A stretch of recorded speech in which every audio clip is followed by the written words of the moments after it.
Hey, what's up guys? John here. Things just went from bad to worse. Over the next 60 days, food prices are set to increase another 10%. Another 10%. In addition to that, we're hearing massive food shortages are scheduled throughout America. We have over 500,000 ships off the coast of America right now that cannot deliver food products, car parts, everything that we need to function as a society is docked out in the ocean and we can't get access to it. So what's very likely going to continue happening is that the big box stores, the Target, the Costco's, the really big distributors and the really big outlets are going to be able to facilitate their own shipping, and all of the other stores are going to have a really hard time competing. And when they have a monopoly, they're able to control pricing and keep prices very, very high. And at that point, what are they going to do? They're going to fix the market. So what I think is likely to happen is I think people are going to see these food prices increase and say, hey, I would rather stock up now and have it than take the chance of not having it and paying a lot more for it tomorrow. So right now, what I think is a very smart thing to do is to stock up, not saying go overboard, but stock up and have enough food and hold some food just in the event that things get out of control. But this billionaire supermarket owner made some very, very interesting points that I'm going to cover in this video. In addition to that, they're bringing back the eviction moratorium in Texas. They're bringing it back in Texas, and San Antonio, Texas Housing Authority is bringing it back for up to 10,000 households, and it's pretty frightening. I think we're going to see some really, really big changes happen in the overall economy very, very soon. We're seeing it now, but I mean massive changes at levels that we can't comprehend very soon. So please smash that like button. When you hit the like button, YouTube's going to share this content to educate more people as to what's really going on that the mainstream media is simply not covering. So please smash that like button. Let's begin. Food prices will go up tremendously. Billionaire supermarket owner, 10% in the next 2 months, John Catsimatidis says. America will see food costs rise tremendously in the coming weeks, according to the billionaire supermarket owner. And I get DMs, comments all the time, people asking me, hey, how can I make money quick? What's a really good investment? And most of the time I tell people, if you have $1,000 or $2,000, $5,000, you're probably better off paying off your credit card if you have a 25% interest rate. Well, the same thing is very likely true with this food situation. If you have no backup food, you're probably better off stocking some food right now, because at a minimum, a 10% return in 2 months is a really good investment.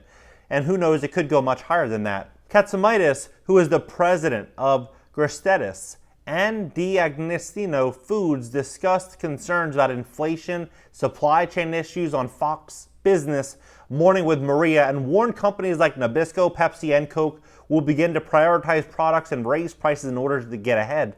I see food prices going up tremendously, he told Maria. CEO wants to be ahead of the curve, and the way they're doing it is by dropping all promotions. They're dropping low-moving items. So they're essentially going to get rid of, if you have a Coke and a Diet Coke and a Cherry Coke, they'll get rid of Cherry Coke. So they're going to get rid of our options of what we can buy. They're going to increase the prices on what's left. And what I believe is going to happen is we could have a situation where we walk into a food store, we see half the options, maybe 6 months, a year down the road than we did 6 months, a year behind us. Catsimatidis went on to say that this trend won't reverse anytime soon. I see 10% price increase in the next 60 days. Analysts have pointed to the backlog of U.S. shipping containers at California ports as a significant cause for the shortages seen across the country, and predict this issue will persist into the holidays.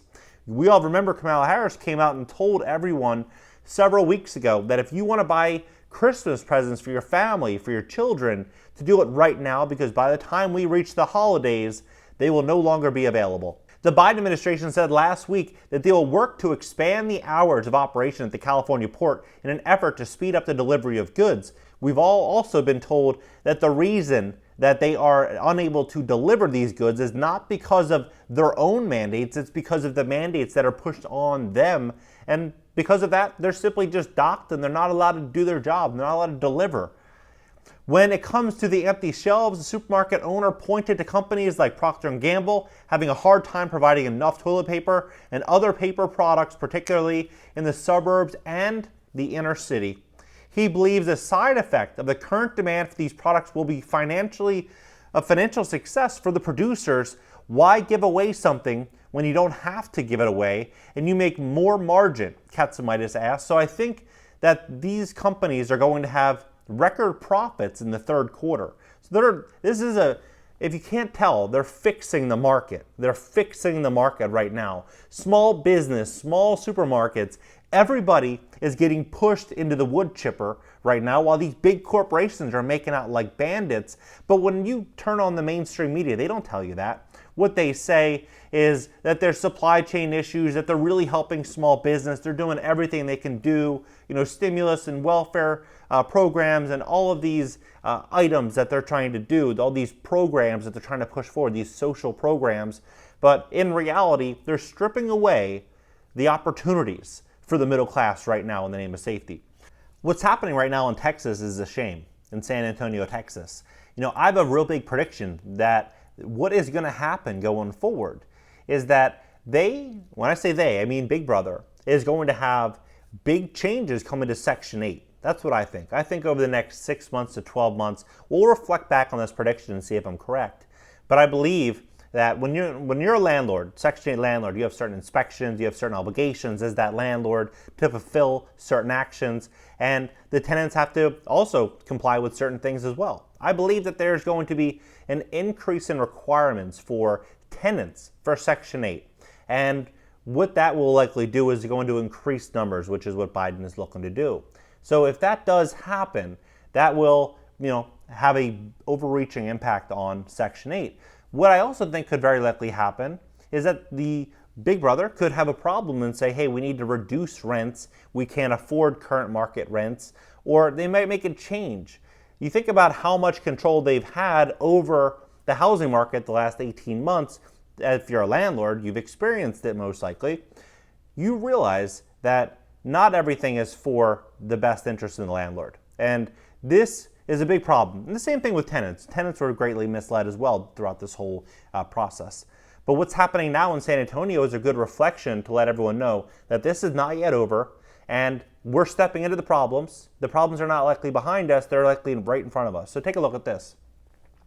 San Antonio extends the eviction moratorium through March of 2022.